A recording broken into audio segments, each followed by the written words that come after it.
se o Bahia tivesse se classificado, né? E foi até engraçado quando o Fred falou que ia participar desse aqui, eu até comentei um pouco, estrear com derrota é sempre mais difícil, mas vamos embora. Antes do jogo, eu conversei com alguns amigos, torcedores do Bahia hoje, e era muito difícil encontrar alguém que tivesse uma expectativa positiva em termos de classificação, né?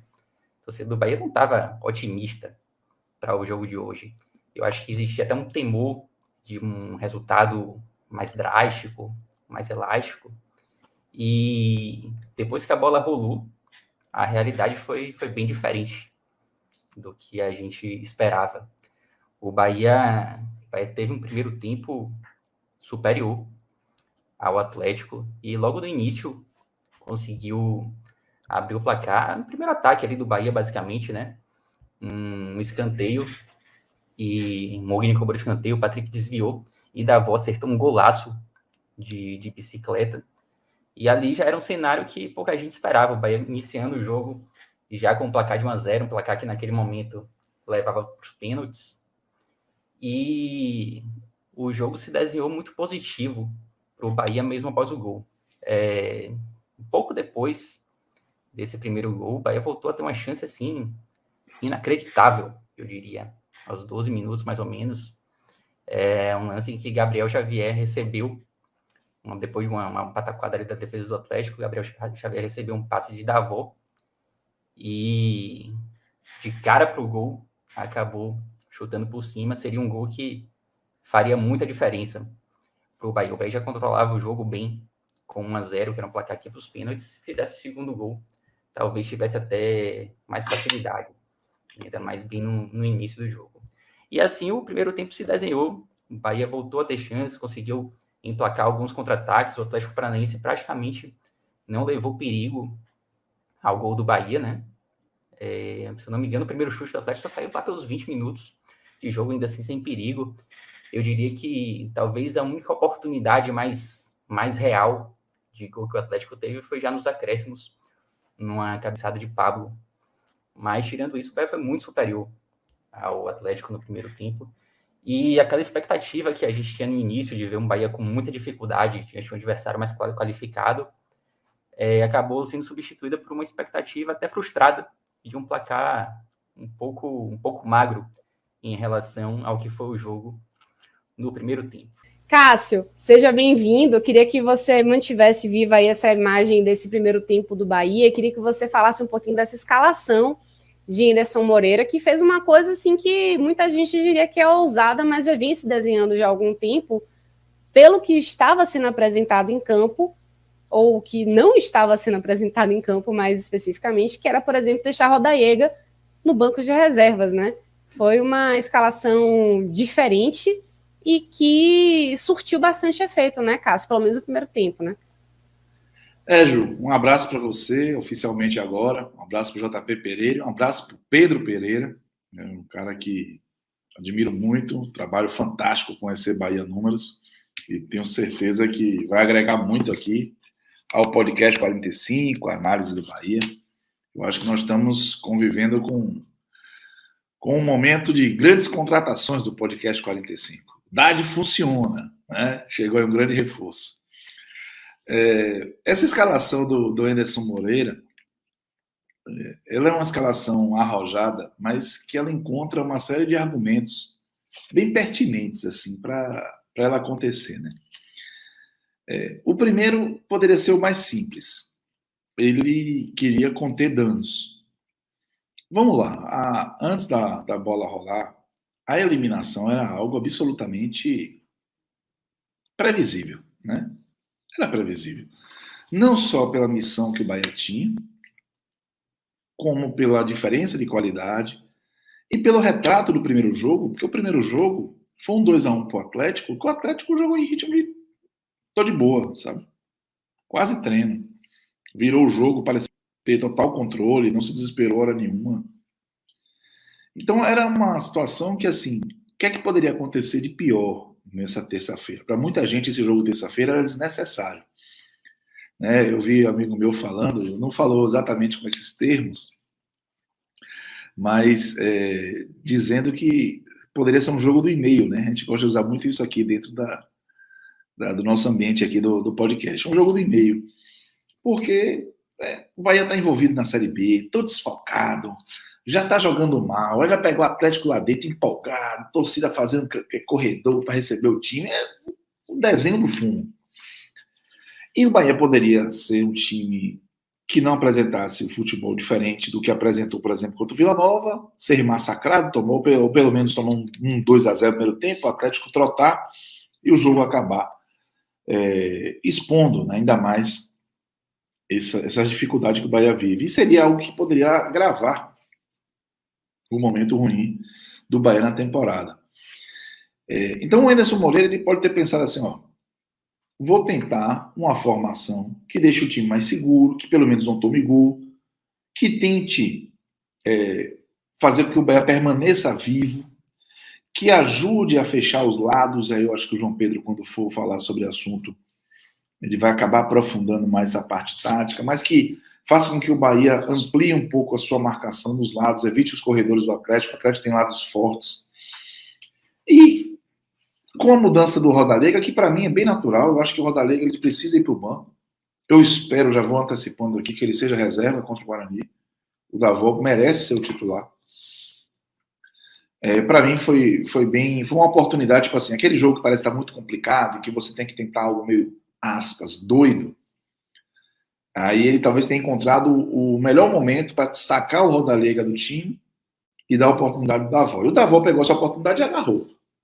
Essa é a verdade. Ele fez assim, vou jogar. E agarrou. Um outro ponto que pode ter passado pela cabeça do Anderson Moreira é que no jogo da Copa Sul-Americana, há 4 anos, o Bahia, de Anderson Moreira, precisava vencer na Arena da Baixada. Tinha alguns desfalques importantes. E ele mandou a escalação completamente doida, velho. Não lembro nem, o Pedro pode me ajudar, se ele foi com 3 zagueiros também. Mas ele foi com um time completamente mexido, cheio de volante. O Milton foi titular, o Douglas Groli. E o Bahia foi lá e deu 1-0. Levou o jogo para os pênaltis. E naquele momento, o Atlético Paranaense do Thiago Nunes vinha na sequência invicta. Não sabia o que era perder. Então, era um cenário um pouco parecido. Era muito improvável. A diferença é que ali eram 2 times de primeira divisão. Esse ano era ainda mais grave. Porque esse ano o Atlético de primeira contra o Bahia de segunda.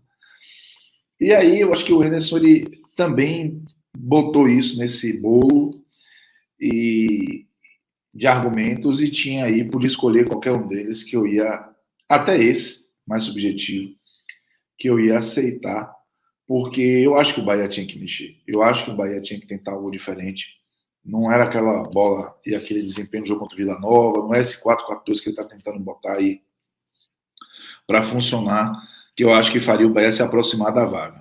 Agora, o resultado dessa proposta foi melhor do que eu imaginava. Não só pela proposta do Henderson. A gente não pode também cair na besteira de achar que tudo foi o Bahia que provocou. Eu acho que o Atlético Paranaense foi muito mal.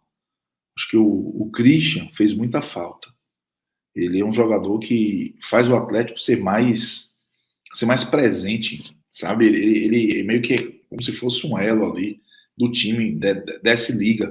Ele não é nem um titular, né? Então, assim, mas é um jogador bem diferenciado. E aí, o Atlético, ele estava meio ainda em rotação baixa, o meio campo não estava encaixado, Pedro Rocha muito mal. E a verdade é que juntou as duas coisas, um jogo concentrado, um jogo preocupado em se defender do Bahia, em se manter vivo, um jogo do Atlético ainda sem encaixe, e o lance que originou o gol, que foi uma felicidade absurda do Davó, né? Dar uma puxeta daquela. Foi o primeiro gol do Davó, aí o Pedro vai adorar. Foi o primeiro gol do Davó com os pés, né, Pedro? Ele não tinha feito gol ainda com os pés pelo Bahia, né? Verdade, todos de cabeça. Todos de cabeça. E ele fez em grande estilo. Foi meio de cara até, né? Exato.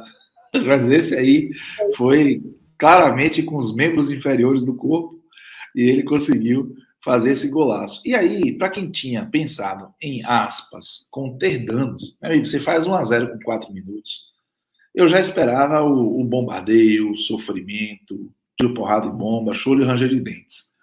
Não foi o que aconteceu. O Atlético cercou, teve a bola, maior posse, tudo, mas perdia a bola e o Bahia conseguia ter boas saídas para o ataque a ponto de ter algumas chances de contra-ataque que não evoluíram para uma chance clara de gol, porque o Bahia errava muito, e as chances claras de gol também acontecendo. Teve o Davó ganhando do Pedro Henrique no 1 contra 1, teve a Gabriel Xavier, que foi um absurdo.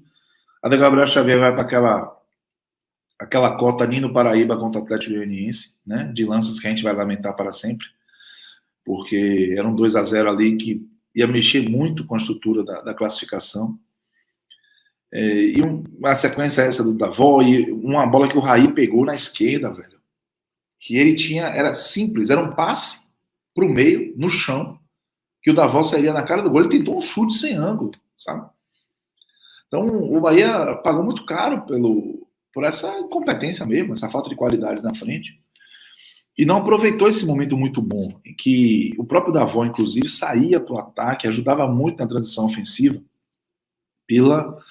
pela sua facilidade de competir no 1 contra 1, velho. Ele é um cara muito interessante nessa disputa de 1 contra 1, desde a estreia contra o Cruzeiro ele mostrou isso, e o Atlético não conseguia fazer o jogo dele agredir o Bahia efetivamente, tinha séria dificuldade de conter o Bahia. Foi uma pena que o Bahia foi muito infeliz, mais uma vez, na sua capacidade de definição, tanto para criar a oportunidade, quanto para aproveitar uma oportunidade criada.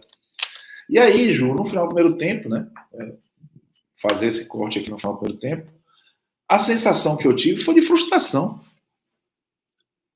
Sério. Tipo assim, acabou o primeiro tempo e eu fiquei olhando assim, eu falei, porra, velho, que ingrato, né? Queria eu facilmente por 3-0. Facilmente. É isso. Eu queria tranquilamente estar vencendo por 1-0 ao final do primeiro tempo. Se me perguntasse isso, a qualquer momento eu assinaria 200 vias. Mas com futebol tinhoso, né? Esse 1-0 para o Bahia me deu uma sensação de frustração. Porque a sensação de frustração vem do risco que o Bahia estava correndo de não tirar um proveito de um cenário tão favorável. Do outro lado, é um time qualificado, né? Não é qualquer time. E deixar o Atlético vivo é muito arriscado. E se mostrou, né? No final das contas. Então, acho que foi um primeiro tempo muito bom taticamente do Bahia. É lógico que eu coloco na análise o desempenho ruim do Atlético, mas não posso tirar mérito do Henderson, não posso tirar mérito do Gabriel Xavier, por exemplo, que foi muito bem, dando um spoiler aqui. Mas é uma situação tática muito boa que expôs os dramas técnicos que são ruins, né? São danosos ao Bahia e vem sendo ao longo da temporada. E só destacar que no final das contas, né, antes de até falar do segundo tempo, foi mais uma campanha ruim do Bahia na temporada. O Bahia disputou 4 competições. Aqui está vivo, que a Série B é a principal, sempre foi desde que começou a temporada. E o Bahia está bem, está em terceiro, mas as outras campanhas foram ruins. Eliminado na primeira fase de Baiana, eliminado na primeira fase de Copa do Nordeste, e na Copa do Brasil o Bahia não ganhou um jogo. O Bahia empatou 2 com o Azures e perdeu 2 do Atlético. Então, a campanha ruim, que poderia ter sido pelo menos atenuada ali com esse resultado que estava muito nas mãos de vencer um jogo, ser eliminado nos pênaltis, mas enfim, eu acho que a frustração do primeiro tempo, do intervalo, ela teve um quê de previsão e não precisa ser Nostradamus, né? Para imaginar que a coisa podia mudar no segundo tempo e o cenário mudando no segundo tempo, o Bahia poderia sofrer. A agonia é que no início do segundo tempo o roteiro ainda foi favorável, mas quando você chamar a gente para falar do segundo tempo, a gente aprofunda mais isso. Beleza, até porque segundo tempo teve mais coisa rolando também, né, em relação às substituições. Fala aí. Deixa eu só passar a escalação aqui do jogo que Cássio citou, aquele 1-0 Bahia contra o Atlético Paranaense pela Sul-Americana meu filho, vai. em 2018. Mostra aí seu cachê. Vamos lá, Douglas Vino, Paraíba, Douglas Groli, Lucas Fonseca e Léo Pelé, Newton, Elton, Flávio, Elber e Zé Rafael, com o Júnior Brumado à frente. Foram 2 zagueiros só.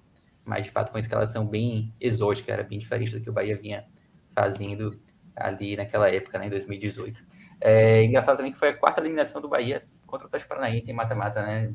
Exatamente. 4 mata-matas contra o Atlético. Freguesia. 4 eliminações, 3 em Copa do Brasil. um em Sul-Americana. E da Copa do Brasil é interessante que foram todas nas oitavas de final, as 3 eliminações para o Atlético foram nas oitavas de final. E o Atlético empatou com o Coritiba aí como o segundo time que mais eliminou o Bahia na Copa do Brasil. Coritiba, pelo menos, a gente já conseguiu Já eliminar. tirou uma vez. Pois é, justamente. E o Grêmio é o que mais vezes eliminou a gente na Copa do Brasil. Chato. Pedro, o desafio que eu vou deixar agora é quantas dessas eliminações do Atlético Paranaense sobre o Bahia resultaram em título do Atlético, sabe dizer? Ora, Sul-Americana, acho que só a Sul-Americana. Só a Sul-Americana. Né? Só a Sul-Americana. Brasil, mas não na Copa do Brasil, não. Só na Sul-Americana, exato. Olha só, vou passar aqui a palavra para JP Pereira. Já tem muita gente comentando aqui, falando muito do segundo tempo, a gente vai chegar lá. Mas a bola que eu queria levantar para JP é a seguinte: ontem no TVA Esporte, até comentei, eu botei isso no Twitter até, que para mim essa partida ela não seria tão importante em termos, assim, óbvio que, claro, a classificação seria importante, oficialmente o discurso do Bahia seria de brigar muito pela classificação, mas para mim esse jogo se apresentava muito mais para o Anderson Moreira conseguir dar uma nova esperança de melhora na equipe em termos de desempenho, porque isso não estava aparecendo. O Bahia vinha fazendo partidas muito ruins, tecnicamente, e que essa era uma oportunidade para isso, porque o jogo já estava com um placar desfavorável para o Bahia, a situação não tinha sido por conta do Anderson Moreira, porque o técnico na época era Guto Ferreira, então ele tem zero ali responsabilidade sobre aquele resultado construído na primeira partida, então ele vinha meio que sem pressão, até porque o jogo era fora de casa, então ele teria essa oportunidade para fazer as mudanças necessárias e fazer com que o Bahia evoluísse, que essa sim deveria ser a principal coisa que o Bahia de Anderson Moreira deveria buscar, né? É óbvio que a vaga seria importante, mas enfim, dar esse salto qualitativo em relação ao desempenho em campo.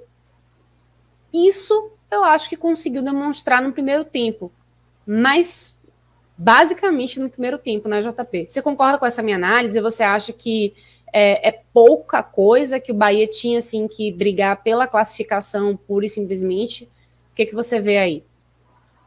Fala, Ju, Cássio, e bem-vindo, Pedro, né, agora de forma oficial. Ju, eu trago esse meu primeiro comentário, né, a partir da sua fala, e aí trago para abrir algo que eu tive essa conversa praticamente no meu almoço, né, nos bastidores. Estava comentando com vocês que estive com Cleiton Sampaio, e aí acho que muitos ouvintes aqui, torcedores do Bahia, devem conhecer Cleiton, né, figura recorrente ali no Twitter, já foi funcionário do Bahia na análise de desempenho, já produziu conteúdo no Sócio Torcedor, então, assim, é um nome que com certeza muita gente conhece. Estive com ele hoje, e aí, naturalmente, esse jogo entrou na nossa conversa ali, né?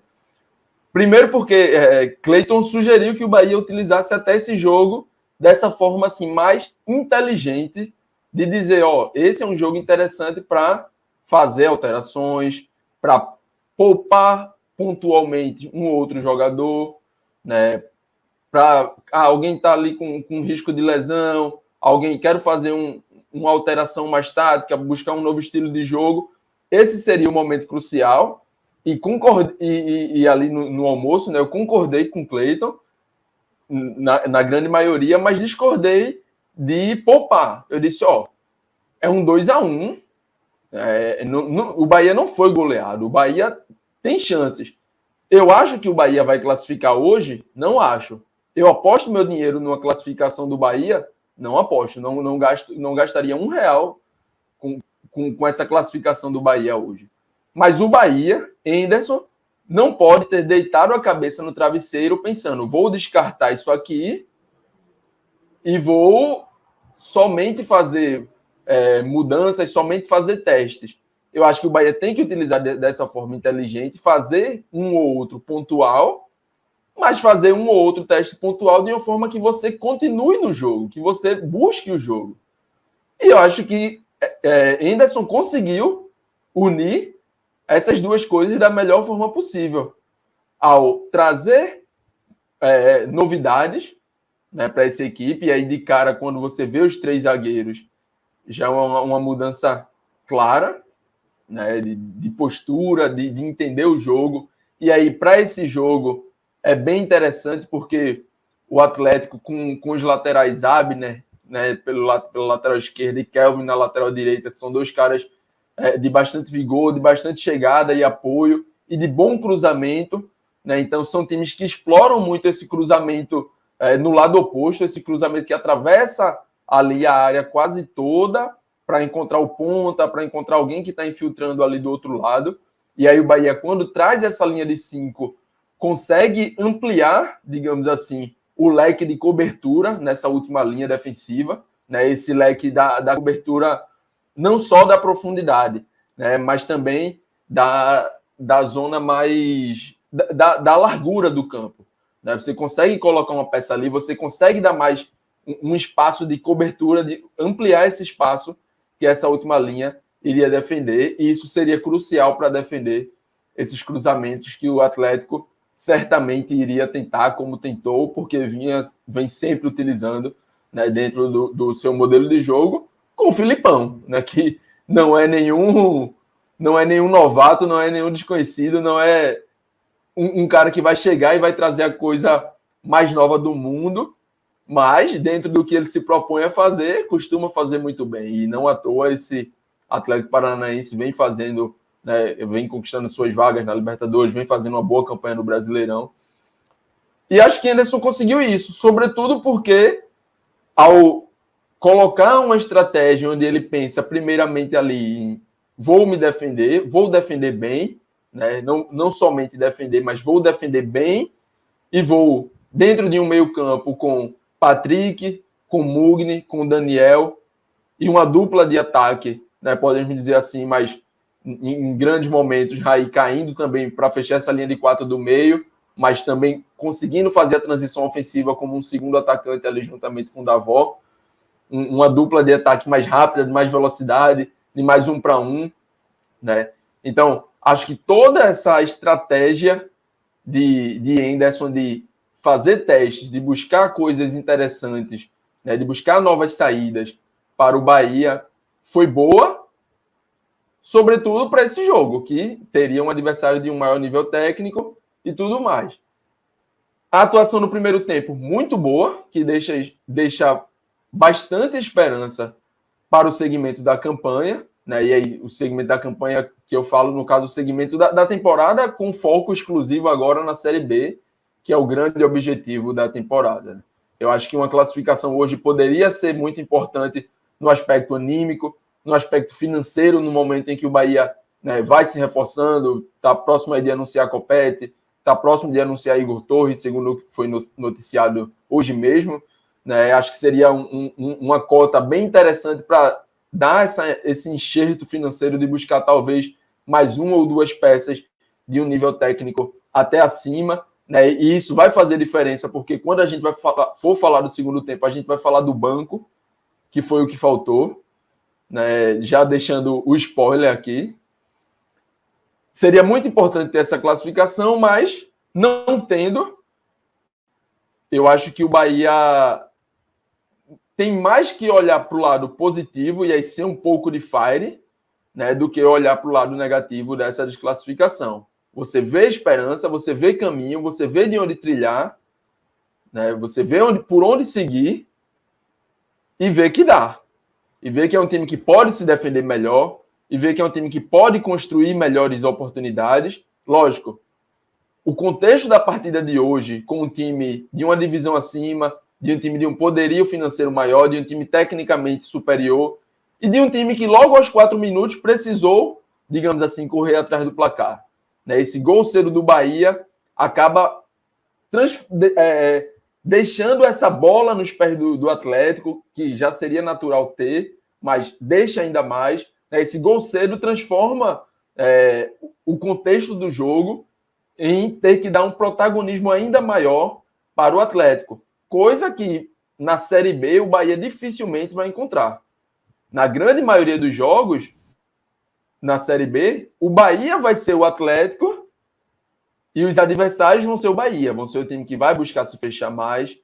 Né? Então o Bahia vai ter que saber trabalhar em espaços mais curtos, em 30 metros de campo, ao invés de 60 ou 70, como teve hoje. E isso faz a diferença, né, na característica de atletas que você vai ter que ter. Isso faz diferença no banco, porque na partida de hoje eu vi muitos comentários: poxa, Henderson estragou o time quando tirou da avó, estragou o time, não podia ter tirado.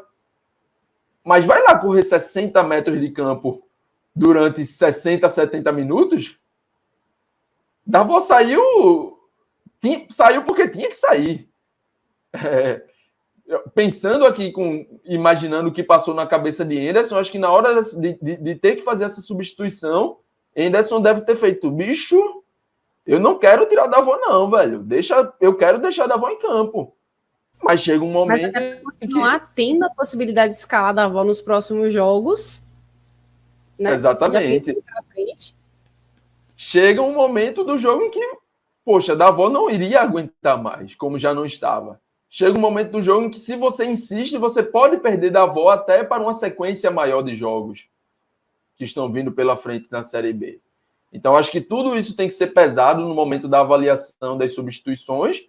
E aí, quando o Henderson olha para o banco, o que é que ele tinha de tão diferente a fazer? Jacaré entrou mal? Entrou muito mal. Mas o que é que ele tinha... Calma lá, JP, calma. Não estamos ainda no segundo tempo. Calma, vamos nos apegar um pouquinho mais nesse primeiro tempo, que teve um comentário aqui que eu queria trazer. E aí, Ju, só para finalizar, então, esse primeiro tempo, de como o Bahia conseguiu se impor, a única finalização certa do Atlético Paranaense, a única finalização que foi no gol, acho que de 12 finalizações tentadas, somente uma foi no gol, foi uma finalização que, se eu estiver errado, alguém me corrija, foi uma bola que não teve perigo nenhum, que veio da lateral direita do Atlético, né? E ali eu acho que foi uma falta que Terãs cobrou direto. Foi a falta de Terãs? Cobrou direto pro gol e Danilo. Eu estava lembrando aqui de um cruzamento que acho que o próprio Kelvin, lateral direito, corta para dentro para a perna esquerda e aí tenta um cruzamento rasteiro que passa por todo mundo e fica com Danilo. Né? Então, assim, você vê que as próprias oportunidades, as próprias chegadas do Atlético nesse primeiro tempo não levaram nenhum perigo, né, efetivo para o Bahia. E acho que isso, o time não sofrer, né, às vezes a gente fala somente o time dominou, criou, chegou, teve chance, e o Bahia teve várias, poderia ter ido com esse 3-0 no primeiro tempo, não seria injusto, mas além disso, foi um Bahia que não sofreu. E isso, hoje, nesse momento, eu acho que é o que vai ter de mais importante para você olhar para frente, para você levar. Eu acho que o Bahia não ter sofrido nesse primeiro tempo, né, não ter passado aperto, não ter levado sufoco. Poxa, no momento que o Bahia faz o gol aos 4 minutos e joga ali mais quase 45, né, contando com os acréscimos ali, quase 45 minutos, sem sofrer contra um time que até pouco tempo era o segundo colocado da Série A, eu acho que isso é muito relevante e vejo isso como um ótimo ponto de partida, né? E aí a gente vai falar agora do segundo tempo e o que é que veio acontecer de ruim. Pois é, mas antes disso, só para a gente fechar com esse primeiro tempo ainda, que eu queria trazer esse comentário de Landulfo Rabelo, que eu acho que é interessante, ó. Não foi o Atlético que jogou mal no primeiro tempo, Cássio. Foi logo quando você comentou, Cássio. Foi o Bahia que marcou melhor, não deixou o Atlético jogar e ofensivamente foi superior. Eu entendo o que ele quer dizer, mas eu acho que o Atlético também não estava jogando no melhor que poderia. Errava muito passe, não conseguia dar sequência de uma jogada, eram erros bobos. Então foi claro que o Bahia estava encaixado, estava fazendo bem a sua parte defensiva, né? Deixava o Atlético com a bola, mas o Atlético com a bola não agredia muito também não, né? Tem algo no futebol, um abraço para o Landulfo, eu acho que na dividida, lógico que eu vou dar até mais méritos ao Bahia do que o Atlético, mas se o Atlético jogasse o seu máximo, o Bahia não ia ver a bola. Assim, o time que tem mais qualidade, que tem mais investimento, está jogando a Série A, ele tem a prerrogativa de decidir se vai deixar o adversário inferior vivo no jogo ou não. Porque se ele conseguir a sua performance mais alta, dificilmente o adversário vai conseguir corresponder, mesmo se o adversário também tiver uma performance alta. Futebol é encontro de força, não tem jeito. Então, eu acho que o Atlético ele teve muitos problemas. O Atlético teve uma transição lenta, o Atlético teve o meio-campo desencaixado para fazer até às vezes para tentar fazer uma marcação-pressão, não encaixava. Segunda bola, o Bahia pegou muitas, também no meio-campo. Acho que o problema do Atlético foi no meio-campo. Os laterais estavam numa jornada técnica ruim. O Kelvin, por exemplo, que foi muito bem aqui em Salvador, não foi bem no jogo de hoje na Arena. Então a gente acaba se debruçando muito sobre o Bahia, evidentemente, e muitas vezes não observa normal o adversário. Mas o torcedor do Atlético estava reclamando do primeiro tempo, eu tenho certeza disso. Que o primeiro tempo estava ruim, que tinha que mudar. O Pedro Rocha foi uma lástima, né? Então, quando saiu o Pedro Rocha e entrou o Coelho, eu já lamentei. Eu fiz, porra, o Filipão viu. Também, né? É o Filipão, não vai deixar de ver. Então, enfim, eu acho que foi mais o Bahia conseguindo se superar, uma formação tática que funcionou, um gol que saiu cedo, que deu confiança, que tirou a paz do Atlético, né? Tirou o Atlético da zona de conforto. Mas não podemos ignorar o quanto o Atlético também deixou seu jogo em casa, né? Não foi um time que apresentou um futebol nem perto dos seus melhores momentos aí, já nesse ano, já com o Felipão. É isso aí.